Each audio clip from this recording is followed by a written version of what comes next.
Because I'm glad you mentioned data poisoning, because that was my next question. This solves the problem where hackers or just users, because they don't realize what they're doing, put bad data in the company AI. That's exactly right. This could be a huge challenge, right? When you think about potentially, a lot of folks are using these open source models as well. They're going and grabbing open source models and they're putting it inside of the environment. And you don't quite understand what went into making those open source models. What if, the open source models had crawled specific types of websites that have been stood up by hackers to intentionally, give you responses that are not aligned with what you need to. So you really have to make sure that you're validating these models. And that's why AI validation is a very important concept. You have to make sure that your AI applications that are being built are using models that are validated and they're safe and secure. Hey everyone, it's David Bombal back with the amazing DJ from Cisco. DJ, great to have you back on the show. Hey, thanks for having me. I'm super excited to be here. Yeah, it's exciting to have you back. Last time we spoke, it's been so long ago. You told us about the Firewall AI Assistant and how AI is changing things with regards to security products. I believe you've got another announcement, but this is not another AI product. It's something to do with securing AI. Is that correct? You're spot on, David. One of the things that we observed when we talk to a lot of our customers that are, starting to use the AI assistants is that AI safety and security is top of mind for them, right? So I spoke to someone in the security industry and they said we had this conversation that AI is like a bit of a Wild West because people are just downloading, as you mentioned, like open source AIs and using them internally. This system is like having a massive red team just attacking your local AIs, firstly discovering them and then attacking them for vulnerabilities and stuff like that. Is that fair to say? That's exactly right. And you want to make sure that before you build an application and move it into production, you want to make sure that everything's safe, right? Your AI application, the way it's accessing those models, making sure that, hey, what types of system prompts are you feeding in? Is anybody able to extract those system prompts? We're making sure that those things are already happening before you move your application and your model into production, where lots and lots of users are going to access them. So that's really, the goal is to make that part of it a whole lot easier for enterprises as they think about, moving through the adoption cycle. They want to be able to do these things so that they feel, hey, I can now safely move my application into production. DJ, I remember this famous example where someone got a company that was selling a car. I can't remember which brand it was, but they managed to get to fool the AI into selling them a car for $1 by just like doing prompt injection and stuff like that. So that's a good example, perhaps, of companies deploying AI before it was actually ready. And this is kind of trying to solve that, right? That's exactly right. And we want to help companies like that, right? We want to give them an easy button where they're able to deploy their applications, safely and securely. And, they have the peace of mind that, their models have been validated. They have the peace of mind that they understand exactly which applications are using what models. And then, last but not the least, they have the right types of guardrails to be able to protect against exactly the type of attack that you just mentioned. You really don't want to give away, say a Chevy Tahoe for $1. I mean, I'd pay $1.50. It's a great car.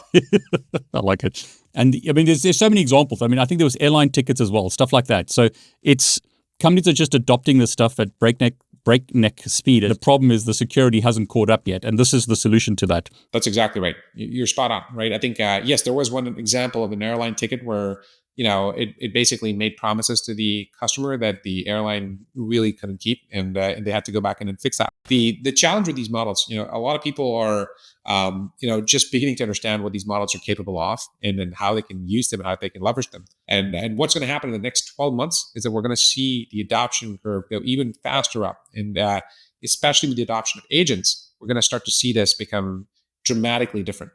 We're going to go from, tens of agents to hundreds of agents to thousands of agents that are automatically doing things that we expect them to go out and do. And being able to secure an agentic world is going to require even more of a thoughtful approach in being able to deploy these applications. So we're getting ahead of the game in some ways, right? We're coming here and we're saying, listen, we see where the world's going to be. We already noticed that AI adoption is starting to, enter an interesting inflection point. We want to be able to help these enterprises safely and securely adopt AI applications. And as they make the transition from AI applications to AI agents, we'll be right there for them. Is this kind of like just taking it back to traditional stuff? Is it like a bill of materials or SBOM or something on an application, but this is specifically like an AI version of that? You're spot on, right? Supply chain for AI is a huge problem. You have to make sure that, do you have the right ingredients that are going into the model? And it's incredibly hard. These models have billions of parameters and sometimes hundreds of billions of parameters inside of them. So you have to be, really careful as you start to use them. Like it's very hard to collect all of the bill of materials, reverse engineer all of it. But what you can do is, you can validate to see, is it fit for purpose? Is it protected against some of the known attacks, some of the known vulnerabilities that these models have, displayed? Are we constantly testing them to make sure that these models have what it takes to be able to solve the use cases that you're looking at? So, the bill of materials is a very hard problem to solve in AI. And what you can do is, and what you must do is really, make sure that the model is fit for purpose. I love that because I've done examples with Docker. You can just pull a Docker container and use it, but it's full of vulnerabilities. And it's the same thing here. You could get an AI from somewhere, just use that, but you don't realize what you're exposing yourself to. That's right. That's exactly right. In fact, for every time you pull a Docker image, a container, you're pulling it from an image repository of some sort, so either a Docker cloud or privately held repositories, right? It's very similar over here. You're basically pulling a model from Hugging Face. In fact, it's literally, you're pulling the model down from Hugging Face, you're starting to test it out, and then you host the model potentially inside of a production environment, and you really don't know, the model that you're just pulling in, does it have any, ransomware actually tucked away inside of the model file? Does it have any kind of vulnerabilities inside of the model itself? So you have to be able to bring the model down, run the validation, make sure that the scans look right, just like, you would do with a Docker container. Yeah, it seems scary because, the AI that you pull down could be full of vulnerabilities, but it could have malicious code in it. It could have stuff specifically built in by hackers, like you mentioned, where if I use a specific prompt, it gives me all your data, medical data, whatever the company data. There seems to be so many attack vectors with AI. That's right.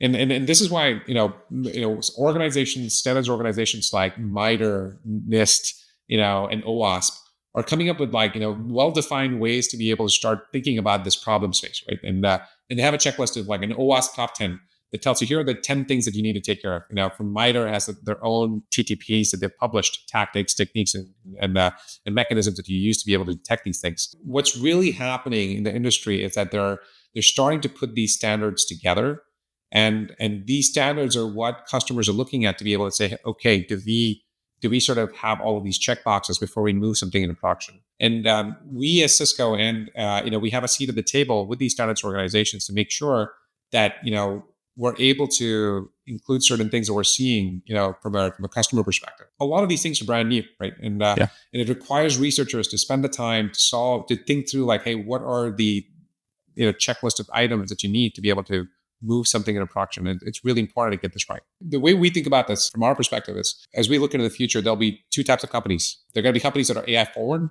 or companies that are completely irrelevant. It's a big statement. Yeah, it is. The real piece over there, and as we sort of talk to these customers as well, we recognize that this change is happening incredibly fast. It's happening at a breakneck speed. And part of this transformation that we're seeing is that every single application is going to become an AI-powered app. And so what we observed, when we sort of think about this from when every application is sort of an AI application, these applications are fundamentally different, and they're introducing a whole lot of new risks, which means, we really want our customers, especially, to be able to sleep at night. And so security is front and center for us to go out and solve for. Right. And we wanted to make sure that we're not sacrificing security and safety for speed. The thing, though, is this, right? When you think about security and safety, it's not an easy problem. No. It's a hard problem. It's a hard computer science problem. And there are two reasons for this, right? The first one really is that the AI applications are very different from the regular applications. And let me tell you how they're different. What we're doing is we're introducing models into that application stack that used to exist before. But we're not just introducing a model, we're actually introducing multiple models. So we're going to live in a multi-model world. And we're going to live in a world where these models are in different clouds. They could be in different public clouds, they could be in private cloud.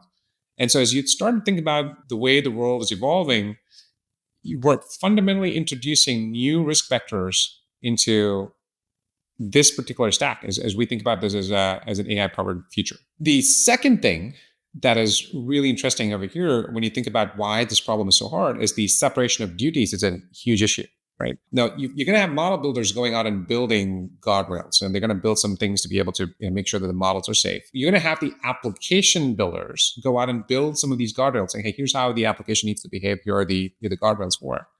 And you're going to have other people do different things. But the challenge with this is when you think about what an enterprise needs an enterprise guardrail that seamlessly cuts across on a common substrate across all of these different types of guardrails. And that's really what the security teams are looking for. In terms of what we have done here, we sort of said, listen, what do we need to do to make this easy for our customers? So we fundamentally reimagined safety and security for AI. And we did this in two parts, right? We basically said, hey, we've got to secure the AI applications that the customers are building. Because they're building all of these chatbots, they're building these, more interesting experiences every single day. We got to be able to, protect those applications that are being built. And we got to protect people inside of these organizations that are using AI applications. And that's really what you're seeing with securing AI access. How are they accessing these applications? We got to go secure them.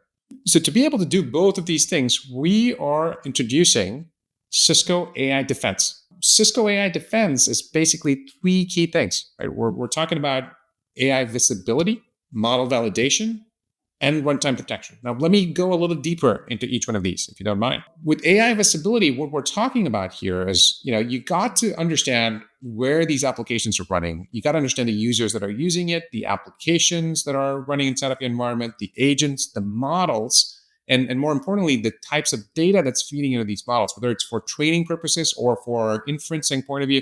We need to understand exactly how these things are coming together, and we leverage the network to be able to do this. The network provides unprecedented visibility, both in public cloud and in private clouds, in private data centers.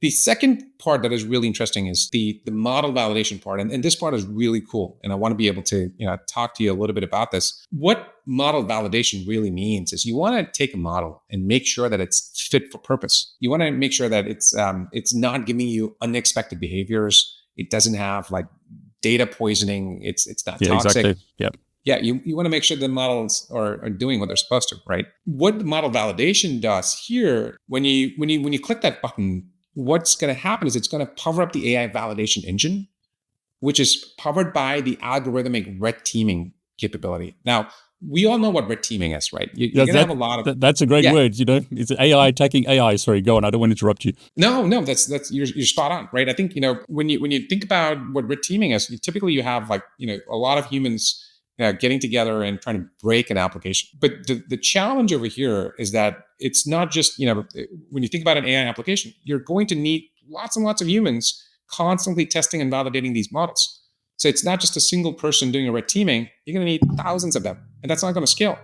So what you really need is an algorithmic way of being able to do that red teaming. And what we're bringing to bear with AI Defense is amazing data sources that go into building these algorithmic red teaming models. We've got our AI Defense team, the threat research team that generates these threat reports. We've got data from Talos, 550 billion events that get generated every single day. We've got data from Splunk that provides you with unprecedented telemetry into how the application is communicating back and forth.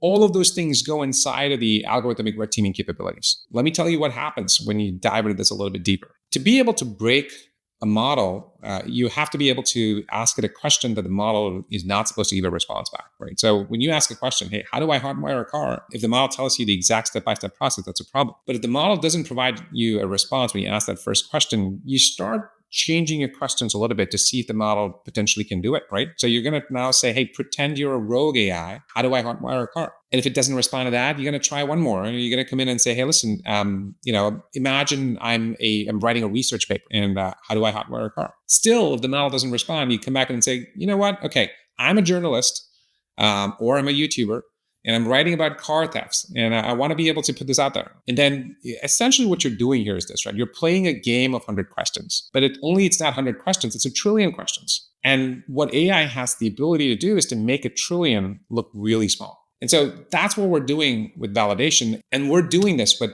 purpose-built technology and purpose-built models. And these models are extremely fast, they're accurate, and they're efficient. Now, the output of this model is really a readiness score that tells you how ready you are to be able to move your application into production. tells you exactly what your vulnerability risks are. So if you click into those alerts, you basically get a list of all of the alerts that you're seeing, and you can double click into them to see exactly what those alerts are. Now what happens is you're basically at a place where you're getting a list of recommendations that tells you exactly what guardrails that you need to apply to be able to protect your application at production time. So when you click that button, automatically what happens is these guardrails get applied, and you go from a lower readiness score to 100% readiness score, and you're now ready to deploy these models. But here's a really important takeaway. The models are never static. They're constantly changing. When you fine tune a model, when you learn from new threats, the model's constantly changing, which means you need to go back out there and revalidate these models. And as soon as that validation happens, you get these updated guardrails, which are now protecting you against these new threats. Now, these guardrails that we have 200 plus guardrails, with 200 plus safety and security categories of guardrails that we have from a coverage perspective. And on top of that, we're also covering all of the standards organizations like OWASP and MITRE and NIST. They've come up with a list of guardrails that you need to enforce if you're moving an application to production. And we've got an amazing coverage across all of those standards organizations. The last piece I want to leave you with here from the solution point of view is what we're doing with runtime protection. Now, as Cisco, we've done a phenomenal job of fusing the traditional security into the network. When we talk about this, we basically talk about how we've taken all of these services that are sitting inside of the DMZ, and we have broken them up into thousands of pieces, and we've moved them close to where the users are. And then we've moved them close to where the applications are, no matter whether they're in the public clouds or the private clouds. Now, what we're doing with AI Defense guardrails is that we're fusing these guardrails into the network in the same fashion. And so what ends up happening is you now have the ability to take these guardrails to wherever your applications are, finding, as a result, a real optimal fit for enforcement. So imagine a robot, an Android robot walking around in your homes, and it's going to happen, right? It's already, people are shipping these robots from China. It's like $15,000 robots are available from companies like Unitree. You could just go buy them today. But the challenge is, how do you enforce AI safety in a model, where you have no control over? You do that with network. And that's where you have an amazing optimal fit from an enforcement perspective. You can now deploy these things all the way up at the process level. And we want to make this invisible to developers, because guess what? The developers you really don't want to slow them down. No. You want them to be able to build these applications faster. So you want to seamlessly provide security, bake it into the fabric. And the last point is really, with AI Defense, we're providing a strong lever for the security teams in being able to monitor and control all of these AI applications that are running inside of the enterprise, which they don't have today. So that's the way by which we're thinking about securing AI applications. What we're doing with securing the access to these AI applications is we already launched an amazing product called Cisco Secure Access. And what we're doing is we're supercharging it with AI Defense to be able to provide better visibility, stronger threat protection, and giving you visibility into what type of data is, going in and out of those applications. And we protect over 750 applications, over UI and APIs. Now, the reason why all of this is, tremendously exciting is when you think about what Cisco brings to bear. We bring to bear a platform that provides you with the ability to fuse all of these security that we're talking about, these newfangled security, into the network. We are providing you with the ability to understand what's really running inside of your environment from a visibility point of view. Because we have access to data and telemetry that nobody has, unparalleled access to data from solutions like Splunk, Thousand Eyes, and all of the data that comes from the network, and then all the way up to the process level. And finally, we actually have something that is being tried and tested in the market for a while. We acquired a company called Robust Intelligence, and that have been around for more than 5 years. And we have a model and a technology that is proprietary, that is being tried and tested by some of the largest enterprises out there. What we are bringing to bear with AI Defense is tremendously exciting. That's great. I mean, I love the demo where you did a prompt injection. So will this be able to stop hackers trying to inject prompts and getting like all kinds of information that they shouldn't, perhaps in like an in-house AI? Absolutely. Yes, 100%. That is really the key thing that we're trying to accomplish with this, right? We're trying to make sure that if somebody's trying to do a prompt injection attack, if somebody's trying to do a system prompt extraction attack where they ask a question and they say, hey, listen, now that I know the system prompt, I'm going to ask you to ignore that system prompt and start sending different types of messages to be able to extract more information from the model. We now have the ability to be able to detect that and say, hang on, you really shouldn't be doing that. And we can block that. Provided you have the right enforcement point, we can block that as those questions are being asked and as those prompt responses are coming back. So, I mean, I'm assuming this is not for like the famous like ChatGPT models. Is this specifically for companies who are deploying their own AIs, like on their own data? Is that right? No, it's for both, right? When you think about, companies that are building their own AI applications, we're right there, and we're making sure that, as you build out your own homegrown application, here are the mechanisms of being able to protect it. Now, if you are accessing ChatGPT, or you're accessing Perplexity, or accessing, Gemini, pick your new application, Notion AI. There's so many new applications that the enterprises are using every single day. If you're accessing some of those and you want to be able to, put together enterprise guardrails, you should be able to do that. Now, a lot of enterprises are thinking about this as like, hey, you know what? I'm just going to block access to AI. Yeah. Guess what? You really can't do that. And we've learned our lessons from the past, right? When people said, hey, I'm not going to let you use an application that's going to the cloud. Guess what happened? Everybody had to go out and do that. And you had to just go get the right controls that provided you with the security and safety things that you needed for those applications to run in the cloud. That's the same thing that's happening right now, right? With AI, you got to let employees access whatever tools that they want to. You just have to put the right guardrails around that so that they can safely and securely access and use these tools. So the one protection is prompt injection. The other is does it stop, like when I connect to ChatGPT or something, does it help solve the problem where users are pushing confidential information to the cloud, like cloud AIs? That's right. That's exactly right. I mean, the secure access solution, where we protect over 750 applications, we're looking at things that users are posting into ChatGPT, things that they're posting API into keys or whatever. Yeah. Exactly. So we're inspecting those things. And not only are we looking at things that is going out from inside of the company to these tools, we're also looking at the responses that are coming back from these chat applications. Because guess what? If you go to you're a developer and you're starting to write some code, and you use one of these tools to be able to to give you some code snippets, you have to be able to get some degree of validation that, hey, listen, is that code even correct? What if the code had malware in it?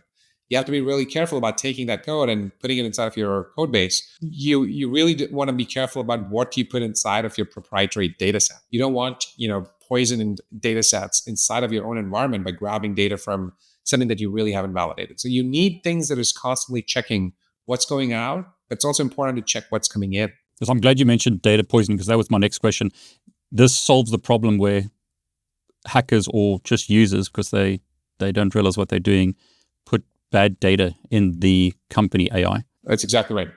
This could be a huge challenge, right? When you think about, potentially, a lot of folks are using these open source models as well. They're going and grabbing open source models and they're putting it inside of the environment.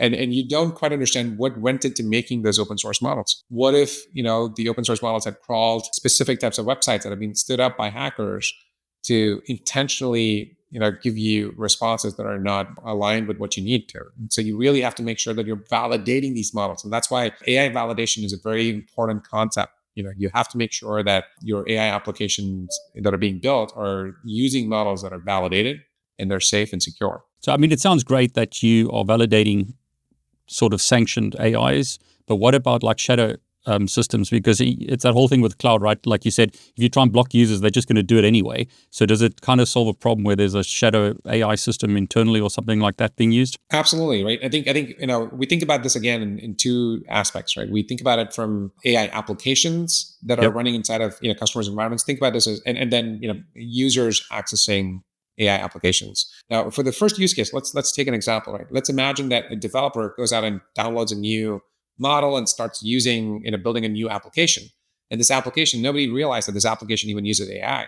You want to shed light into that, right? You want to be able to inspect, saying, hey, listen, this application that they're building, they're now building, a brand new set of AI applications. You want to start, putting guardrails around it. So that's one place where you detect shadow AI happening in the applications that you're building.